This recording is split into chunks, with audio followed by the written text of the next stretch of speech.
সদ্য সমাপ্ত জাতীয় নির্বাচনে জামায়াত জোট প্রায় 40% ভোট পেয়েছে। এটি জামায়াতে ইসলামের ইতিহাসে একটি অভাবনীয় এবং ঐতিহাসিক অর্জন। কিন্তু রাজনীতিতে ভোট পাওয়া যত কঠিন, সেই ভোট ব্যাংক ধরে রাখা তার চেয়ে হাজার গুণ বেশি কঠিন।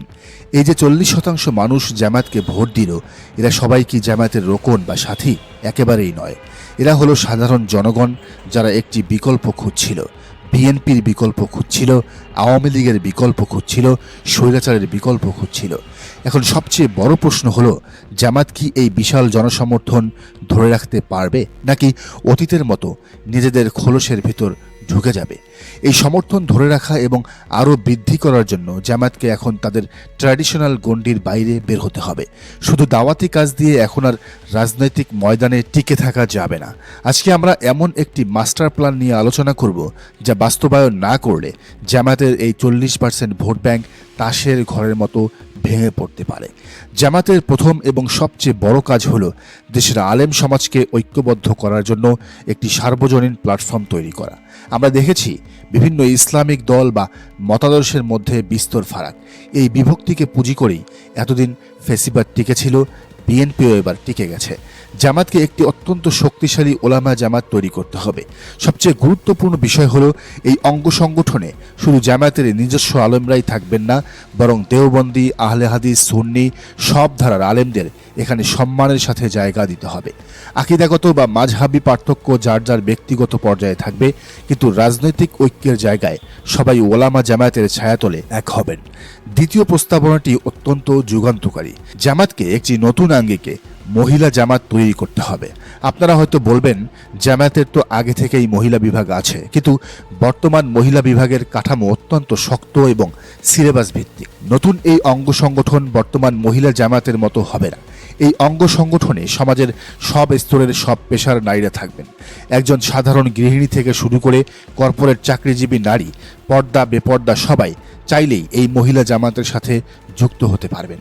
এখানে রোকন বা সাথী হওয়ার মতো কড়া শর্ত থাকবে না। এটি হবে নারীদের অধিকার আদায়ের একটি পিওর পলিটিক্যাল ফ্রন্ট। সবচেয়ে বড় চ্যালেঞ্জিং এবং ইন্টারেস্টিং পয়েন্ট হলো ছাত্র রাজনীতি। জামায়াতকে এখন একটি নতুন ছাত্র জামায়াত তৈরি করতে হবে। অনেকে প্রশ্ন করতে পারেন, ছাত্র শিবির বা ছাত্রী সংস্থা থাকতে আবার নতুন ছাত্র সংগঠন কেন? লজিকটা খুব ক্লিয়ার। শিবির এবং ছাত্রী সংস্থা তাদের নিজস্ব চরিত্র অনুযায়ী সামাজিক, নৈতিক এবং আদর্শিক কাজ করে। আর নতুন তৈরি হওয়া ছাত্র জামায়াত পুরোদস্তুর রাজনৈতিক ছাত্র সংগঠনের ভূমিকা পালন করবে। এরা ছাত্র দলকে কাউন্টার করবে, এরা ছাত্র লীগকে কাউন্টার করবে। এই সংগঠনে নারী, পুরুষ, মুসলমান, অমুসলমান সবাই থাকবে। ক্যাম্পাসের সাধারণ শিক্ষার্থীরা যারা শিবির করার মতো করা ইসলামী অনুশাসন এখনই মানতে প্রস্তুত নয়, কিন্তু জামায়াতের ভীষণকে পছন্দ করে, জামায়াতের কাজ পছন্দ করে, জামায়াতের পলিসি পছন্দ করে, তারা এই ছাত্র জামায়াতে যুক্ত হবে। একটি রাজনৈতিক দল তখনই সাস্টেইন করে বা টিকে থাকে যখন সমাজের প্রতিটি রন্ধ্রে রন্ধ্রে তারা শেকড় পৌঁছায়। বিএনপি বা আওয়ামী লীগের মতো জামায়াতকেও এখন ভুরি ভুরি অঙ্গ সংগঠন তৈরি করতে হবে। যেমন জামাত মিডিয়া সেল, কৃষিবিদ জামাত, চতুর্থ শ্রেণীর কর্মচারী জামাত, তাঁতি জামাত, কৃষক জামাত, ইঞ্জিনিয়ার্স জামাত, ডিপ্লোমা ইঞ্জিনিয়ার্স জামাত, আমরা জামাত পরিবার ইত্যাদি। সর্বস্তরের মানুষকে এসব সংগঠনে যুক্ত করতে হবে। কৃষক তার অধিকারের জন্য কৃষক জামাতে আসবে, ইঞ্জিনিয়ার তার পলিসি নিয়ে ইঞ্জিনিয়ার্স জামাতে কথা বলবে। এভাবেই জনগণ জামাতের সাথে কানেক্টেড থাকবে এবং জামাত কর্তৃক মূল্যায়িত বোধ করবে।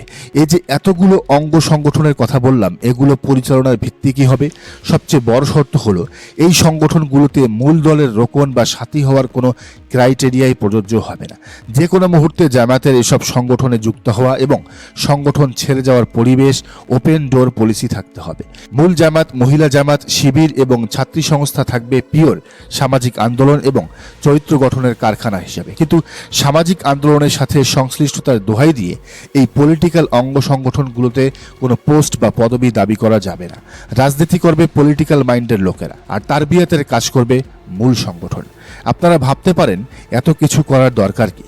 জামাত তো এমনিতেই 40% ভোট পেয়েছে, কিন্তু এই মাস্টার প্ল্যানটা বাস্তবায়ন না করলে কি হবে জানেন? যে 40% সাধারণ মানুষ জামাত জোটকে ভোট দিয়েছে, তারা জামাতের সাথে কোনো বন্ধন বা কানেকশন অনুভব করবে না, কোনো যোগাযোগ থাকবে না। কানেকশন না পেলে বা যোগাযোগ না থাকলে এই ভোট ব্যাংক খুব দ্রুত এনসিপি এর মতো তরুণ এবং নতুন দলগুলোর কাছে চলে যাবে। আর সবচেয়ে বড় ভয়ের বিষয় হলো, এনসিপিও যদি তাদেরকে ধারণ করতে করতে না পারে, তাহলে মানুষের হতাশার সুযোগ নিয়ে পতিত আওয়ামী লীগের প্রত্যাবর্তনের একটি ভয়ঙ্কর সম্ভাবনা তৈরি হবে। মানুষ ভাববে বিএনপিকে ঠেকাতে হলে, বিএনপিকে সাইজ করতে হলে জামাত এনসিপিকে দিয়ে হবে না, আবার আওয়ামী লীগকেই লাগবে। তাই জামাতের এই সংস্কার শুধু দলের জন্য নয়, দেশের জন্যই জরুরি। জামাত কি তাদের ট্র্যাডিশনাল গণ্ডির ঊর্ধ্বে উঠতে সক্ষম হবে কিনা, এই প্রশ্নের উত্তর জামাতকেই দিতে হবে। কিভাবে দেবে তাদের লিডারশিপ ইনক্লুশন বা পদ বন্টনের মাধ্যমে। জামাতকে দেখাতে হবে তাদের এই নতুন সমর্থকদের মধ্যে কয়েকজন তারা কেন্দ্রীয় কমিটিতে, আমিরের উপদেষ্টার পরিষদে, নির্বাহী পরিষদে বা মজলিসে শুরায় স্থান দিচ্ছে। যদি জামাত তার নতুন বা বাইরের সমর্থকদের দলে মর্যাদাপূর্ণ জায়গা দিয়ে মূল্যায়ন না করে, তবে বুঝতে হবে জামাত কখনোই তাদের পুরনো খোলস বা গণ্ডির বাইরে বের হতে পারবে না। পিওর পলিটিক্স তারা করতে পারবে না। বিএনপি আওয়ামী লীগকে ঠেকাতে পারবে না। পাওয়ার পলিটিক্স তারা করতে পারবে না। জামাতে ইসলামী যেহেতু একটি ইসলামিক দল, তাই তাদের ইসলামের ইতিহাস থেকেই এই রাজনৈতিক প্রজ্ঞাটি শিখতে হবে। মক্কা বিজয়ের পর রাসূলুল্লাহ সাল্লাল্লাহু আলাইহি ওয়াসাল্লাম কি করেছিলেন? যারা অনেক পরে ইসলাম গ্রহণ করেছিলেন, সেই খালিদ বিন ওয়ালিদ রাদিয়াল্লাহু তাআলা আনহুকে সামরিক নেতৃত্ব দেওয়া হয়েছিল তার যোগ্যতার কারণে। আর মক্কার অন্যতম প্রধান নেতা আবু সুফিয়ান রাদিয়াল্লাহু তাআলা আনহু, যিনি একসময় ঘোর বিরোধী ছিলেন ইসলামের, তাকে সম্মান দিয়ে বলা হয়েছিল যে আবু সুফিয়ানের ঘরে আশ্রয় নেবে সে নিরাপদ। অথচ যারা প্রথম দিন থেকে ইসলাম গ্রহণ করেছিলেন তাদের অনেককেই কিন্তু এই রাজনৈতিক বা সামরিক পদগুলো দেওয়া হয়নি, রাসূলুল্লাহ সাল্লাল্লাহু আলাইহি ওয়াসাল্লাম দেননি। আজকে জামায়াতের ভেতরেও যদি এই নতুন আসা খালিদ বিন ওয়ালিদ বা আবু সুফিয়ানদের মতো যোগ্য মানুষদের সম্মান এবং স্থান দেওয়া না হয়, তবে জামাত ইসলামী ইতিহাসের সেই পলিটিক্যাল উইজডম বা রাজনৈতিক প্রজ্ঞা প্রমাণ করতে চরম ব্যর্থ হবে। সিদ্ধান্ত এখন জামাতের শীর্ষ নেতৃত্বের হাতে। তারা কি একটি সংকীর্ণ ক্যাডার ভিত্তিক দল হয়ে থাকবে, নাকি একটি ব্রড বেসড বা সার্বজনীন রাজনৈতিক দলে রূপান্তরিত হবে?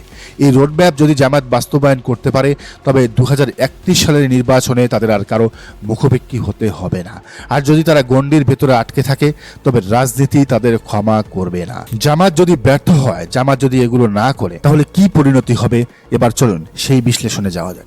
আজকে আমরা কোনো সাধারণ পলিটিক্যাল ডিবেট করব না।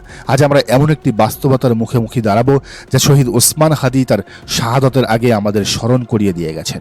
তিনি আরেকটি সিপাহী বিপ্লবের মতো করুণ পরিণতির আশঙ্কার কথা বলে গিয়েছেন। 1857 সালের সেই বিপ্লব ব্যর্থ হওয়ার পর মুসলমানদের যেভাবে দিল্লির রাস্তায় গাছে গাছে ঝুলিয়ে রাখা হয়েছিল, বাংলাদেশ কি সন্দেহাতীতভাবে সেই পথে এগোচ্ছে না? একটু গভীরভাবে চিন্তা করুন তো। ইসলামপন্থীদের সবচেয়ে বড় পাওয়ার হাউস ছিল জামাতে ইসলামী। 2006 সালে তাদের আমির এবং সেক্রেটারি জেনারেল আলী হাসান মুজাহিদ মন্ত্রিত্ব ছাড়ার 10 বছর পার না হতেই তাদেরকে ওপারে চলে যেতে হয়েছে, ফাঁসিতে ঝোলানো হয়েছে। দলটির লক্ষ লক্ষ নিবেদিত প্রাণ নেতাকর্মী থাকা সত্ত্বেও তখন কিছুই করা সম্ভব হয়নি। শহীদ ওসমান হাদি ঠিক এই পয়েন্টটাই আমাদের চোখে আঙ্গুল দিয়ে দেখিয়ে দিয়েছেন। তিনি বোঝাতে চেয়েছেন আদতে সংখ্যা দিয়ে, অনেক মানুষ দিয়ে কিছুই হয় না। আপনার কোটি কোটি কর্মী থাকতে পারে, কোটি কোটি নেতা থাকতে পারে, কিন্তু রাষ্ট্রের স্ট্রাকচারাল পাওয়ার বা ন্যারেটিভ কন্ট্রোল না থাকলে সেই কোটি কোটি কর্মী স্রেফ অসহায় দর্শক হয়ে থাকবে। স্ট্রাকচারাল পাওয়ারের সবচেয়ে বড় হাতিয়ার কি জানেন? মিডিয়া। আর ঠিক এই জায়গাতেই ইসলামপন্থীরা শতাব্দীর সবচেয়ে বড় ব্যর্থতার পরিচয় দিয়েছে। তারা প্রথম আলো বা মূলধারার সেকুলার মিডিয়ার বিপরীতে কোনো শক্তিশালী মিডিয়া হাউস তৈরি করতে পারেনি। আজকের দিনে মাত্র 5 কোটি টাকা হলেই একটা ভালো প্রেস কেনা সম্ভব। কোটি কোটি ইসলামপন্থী মানুষের কাছে 5 কোটি টাকা কোনো বিষয়ই না। কিন্তু বাস্তবতা কতটা নির্মম দেখুন। প্রথম আলোর ওই হ্যাচাকের আলোর বিপরীতে আমার দেশ নামক যে টিমটিমে কেরোসিনের বাতিটা জ্বলার চেষ্টা করছে, তাদের সেই প্রেস কেনার টাকাটাও নেই। ভাড়ায় চলছে তাদের কাজ। যে জাতি নিজেদের কথা বলার জন্য একটা প্রেস কিনতে পারে না, তারা রাষ্ট্র চালাবে কিভাবে? মিডিয়া ছাড়া ইসলামপন্থীদের এই ভবিষ্যৎ করুণ পরিণতির জন্য কে দায়ী থাকবে? ইসলামপন্থীদের এই করুণ পরিণতির আরেকটি বড় কারণ হয়ে উঠবে তাদের অভ্যন্তরীণ বিভক্তি। এ প্রসঙ্গে আজ মদিনার আওস এবং খাজরাজ গোত্রের কথা খুব মনে পড়ছে। এতদিন যারা ছিল পরস্পরের জম, রাসূলুল্লাহ সাল্লাল্লাহু আলাইহি ওয়াসাল্লাম মদিনায় এসে তাদের মধ্যে মেলবন্ধন তৈরি করে দিলেন। তারা হয়ে উঠল পরস্পরের সবচেয়ে বড় বন্ধু। কিন্তু মদিনার তৎকালীন ডিপ স্টেট বা ইহুদি চক্র এই ঐক্যকে তাদের অস্তিত্বের জন্য হুমকি মনে করল। মদিনার সেই ডিপ স্টেটের প্রধানতম কুশীলব ছিল শামস ইবনে কাইস। সে বলে উঠল, আউস এবং খাজরাজ আবার এক হয়েছে। তারা যতদিন ঐক্যবদ্ধ থাকবে ততদিন মদিনায় আমাদের কোনো রাজনীতি নেই। আমরা ততদিনই কেবল এখানে টিকে থাকবো যতদিন ওরা বিভক্ত থাকবে। এরপর কি হলো? একজন যুবককে পাঠানো হলো পুরনো দিনের অহংকারের কবিতা আবৃত্তি করে তাদের পরস্পরের মধ্যে ফাটল ফাটল ধরানোর জন্য। কাজ হলো, দুই গোত্র ফের বিভক্ত হয়ে পড়ল, রণসজ্জা গ্রহণ করলো একে অপরের বিরুদ্ধে। আজকের বাংলাদেশের ডিপ স্টেটও ঠিক এই শামস ইবনে কাইসের ফর্মুলাতেই ইসলামপন্থীদের নিয়ে খেলছে। আজকের বাংলাদেশের শাসক গোষ্ঠী বা ডিপ স্টেট কিভাবে সেই কবিতা আবৃত্তি করলো, তারা একটা গোষ্ঠীকে অর্থাৎ চরমনাই এবং জমিয়তকে প্রলোভন দেখালো, তোমরা তো এতগুলো সিটে এগিয়ে, তোমরা তো হেভিওয়েট। অহংকারে ফুলে ফেপে তারা জোট থেকে বেরিয়ে গেল। এই যে এভাবে ইসলামপন্থীদের বিভক্ত করা, এটা কিন্তু যুগ যুগ ধরেই চলে আসছে। জামাতের উচিত এই জায়গাটিতেই কাজ করা। তাদের এখন এই 5 বছরে অন্তত 5টি শক্তিশালী মিডিয়া গঠন করা। দর্শক, আপনি কি মনে করেন? জানান মন্তব্যের ঘরে। আর এই চ্যানেলে নতুন হলে অবশ্যই সাবস্ক্রাইব করুন এবং বেল আইকনটি বাজিয়ে রাখুন।